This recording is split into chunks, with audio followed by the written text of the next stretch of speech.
अस्सलाम वालेकुम। आज हम पाइथन के अंदर क्लासेस के बारे में बात करेंगे कि पाइथन के अंदर क्लासेस क्या है और ये किस तरह काम करता है। लेकिन इससे पहले मैं आपको थोड़ा सा इंट्रोड्यूस करता हूँ ऑब्जेक्ट ओरिएंटेड के बारे में कि ऑब्जेक्ट ओरिएंटेड प्रोग्रामिंग क्या है। बेसिकली एक होता है प्रोसीजरल प्रोग्रामिंग और एक होता है object oriented programming. Procedural programming क्या होता है, ये जो सी लैंग्वेज है, सी बिल्कुल प्रोसीजरल प्रोग्रामिंग है। उसमें जो ऑब्जेक्ट ओरिएंटेड का कंसेप्ट नहीं है।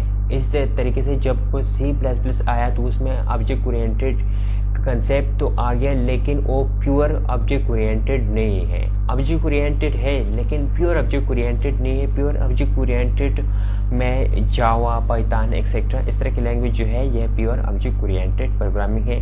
प्रोसीजरल प्रोग्रामिंग में सिर्फ फंक्शन, लूप्स एक्सेट्रा ये सब कुछ आता है।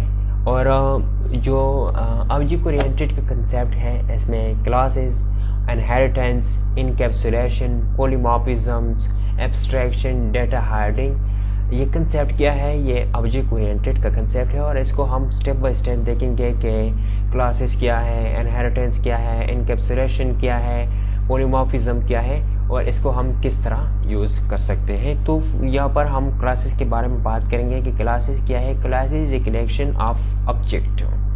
अब सवाल ये है कि ऑब्जेक्ट क्या है। Everything in real life is called object.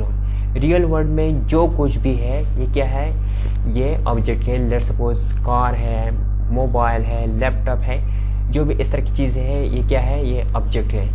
Object oriented की ज़रूरत हमें क्यों पड़ी।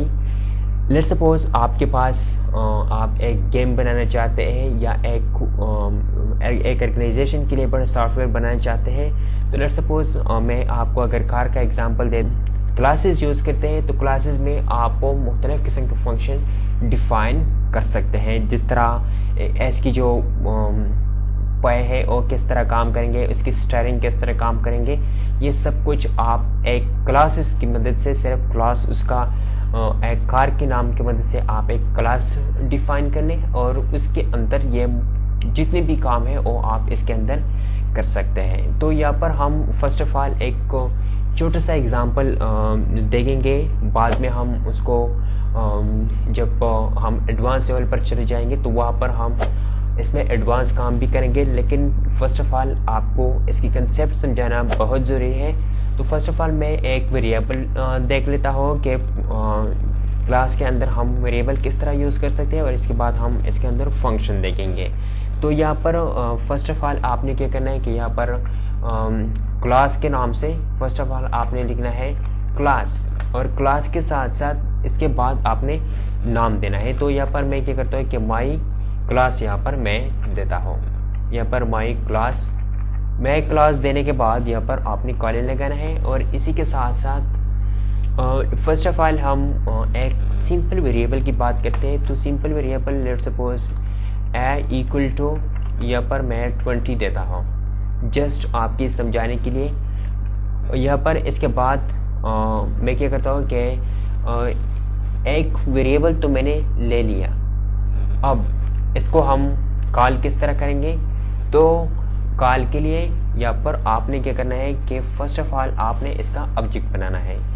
यहाँ पर OBJ के नाम से मैं ऑब्जेक्ट बना लेता हूँ इक्वल टू, इसके बाद जो क्लास का नाम है वो आपने लिखना है। जैसे मेरे क्लास का नाम जो है माई क्लास, और माई क्लास लिखने के बाद यहाँ पर आपने छोटी ब्रैकेट लगाना है। छोटी ब्रैकेट लगाने के साथ साथ यहाँ पर मैं उसको सेव करके आपको दिखाता हूँ कि मेरा क्लास ठीक काम करता है या नहीं।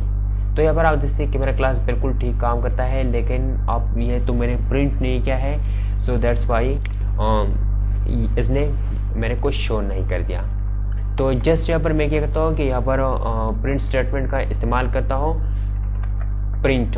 यहाँ पर प्रिंट और प्रिंट के साथ साथ इसके अंदर आपने क्या करना है, ऑब्जेक्ट, जो नाम ऑब्जेक्ट को आप दे दे वो नाम आपने प्रिंट स्टेटमेंट के अंदर आपने लिखना है। यहाँ पर अगेन रन कर देता हो तो यहाँ पर आप देख सकते हैं कि यहाँ पर कुछ गलती है। मैं देखता हूँ कि कहीं पर हमने गलती की है। अच्छा, तो यहाँ पर ऑब्जेक्ट के साथ साथ यहाँ पर डॉट और डॉट के साथ साथ यहाँ पर क्या करना है कि जिस वेरिएबल के अंदर आपने वैल्यू स्टोर किया हुआ है वो भी आपने देना है। वो यहाँ पर मुझसे बोल गए थे। यहाँ पर अगेन रन कर देता हूँ तो यहाँ पर आप देख सकते हैं कि यहाँ पर 20 प्रिंट हो चुका है। इसी तरीके से आप किसी यहाँ पर मैं अगर एक और बी इक्वल टू यहाँ पर एक स्ट्रिंग देता हूँ, जैसे शम्स, यहाँ पर शम्स दे दिया। अब शम्स देने के बाद इसके लिए आपने क्या करना है कि बाकी कुछ लिखने की ज़रूरत नहीं है। जस्ट यहाँ पर इस तरह लेके और प्रिंट कर दे तो यहाँ पर आप जैसे कि शम्स। आप जितने मरतबा प्रिंट करना चाहते हैं तो वो आप प्रिंट कर सकते हैं। अगर आप इसकी मुख्तलिफ ऑब्जेक्ट भी बना सकते हैं। लेट्स सपोज यहाँ पर मैं इसको डुप्लिकेट करता हूँ और यहाँ पर इसको ऑब्जेक्ट 2 नाम देता हूँ। ऑब्जेक्ट 2 नाम के साथ साथ यहाँ पर भी मैं क्या करता हूँ कि इससे थोड़ा सा स्पेस देता हूँ और यहाँ पर क्या करता हूँ कि यहाँ पर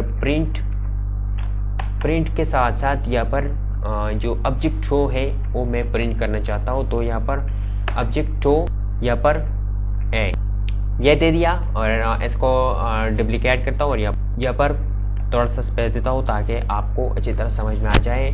यहाँ पर ऑब्जेक्ट की जो ऑब्जेक्ट है वो मैंने प्रिंट किया हुआ है और इसे यहाँ पर ऑब्जेक्ट 1। तो यहाँ पर आप देख सकते हैं कि 20 इस तरह शम्स प्रिंट कर दिया, इस तरह पेर 20 और शम्स। तो ये क्या है, फर्स्ट ऑफ ऑल यह प्रिंट कर दिया है यहाँ पर अगर आप देखें, और फिर ये भी प्रिंट कर दिया है, ये दोनों एक साथ हो। यहाँ पर आपको अंदाज़ा लग जाया होगा कि ऑब्जेक्ट आप कितने मरतबा अगर आप यूज़ करना चाहते हैं तो वो आप यूज़ कर सकते हैं और आसानी से उसको बार बार कॉल कर सकते हैं। अब मैं क्या करता हूँ कि लेट्स सपोज यहाँ से ये फ़िलहाल के लिए हटा देता हूँ और हटाने के बाद यहाँ पर क्या करता हूँ कि मैं यहाँ पर एक वेरिएबल देख लेता हूँ कि एक फंक्शन। तो फंक्शन के लिए डिफाइंड, इसके बाद यहाँ पर मैं एक नाम देता हूँ माई फंक्शन। यहाँ पर जस्ट मैंने एक सिंपल नाम दे दिया, जस्ट माई फंक्शन।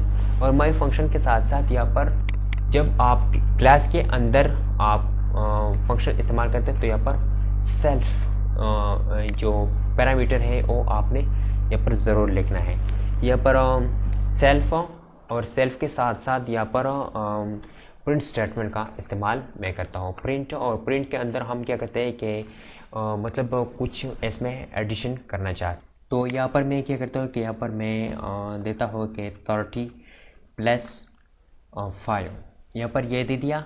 और इसी के साथ साथ इसको मैं इसका ऑब्जेक्ट बना देता हूँ और ऑब्जेक्ट बनाने के साथ साथ यहाँ पर ऑब्जेक्ट तो हमने एक बार बना चुका है। यहाँ पर आप देख सकते हैं क्लास के लिए वो अगेन बार बार ऑब्जेक्ट की ज़रूरत नहीं होता है। जब आप एक बार इसको बना दे तो बार बार इसकी ज़रूरत नहीं होता है। तो यहाँ पर मैं क्या करता हूँ कि डॉट माई फंक्शन, यहाँ पर माई फंक्शन लिखने के बाद लास्ट में आपने सेमीकोलन लगा देना है। यहाँ पर मैं रन कर देता हूँ। तो रन करने के बाद यहाँ पर इंडेंटेशन एरर है, यहाँ पर अगेन रन कर देता हूँ। तो यहाँ पर आप देख सकते हैं कि ये जो वेरिएबल के अंदर जो वैल्यू मैंने स्टोर किए हुए हैं वो भी उन्होंने प्रिंट कर दिया है। और इसी तरीके से ये जो फंक्शन के अंदर जो काम है वो भी जो एडिशन है वो भी उन्होंने प्रिंट कर दिया है। एक सिंपल एग्जांपल बता दिया ताकि आपको समझ में आ जाए। इंशाल्लाह हम नेक्स्ट क्लास में इसके बारे में और एग्जांपल देखेंगे तो आपको बहुत क्लियर समझ में आ जाएगा कि क्लासेस किस तरह काम करता है।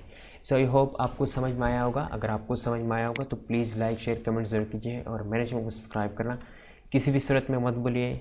मिलते हैं नेक्स्ट वीडियो में। अल्लाह हाफिज़।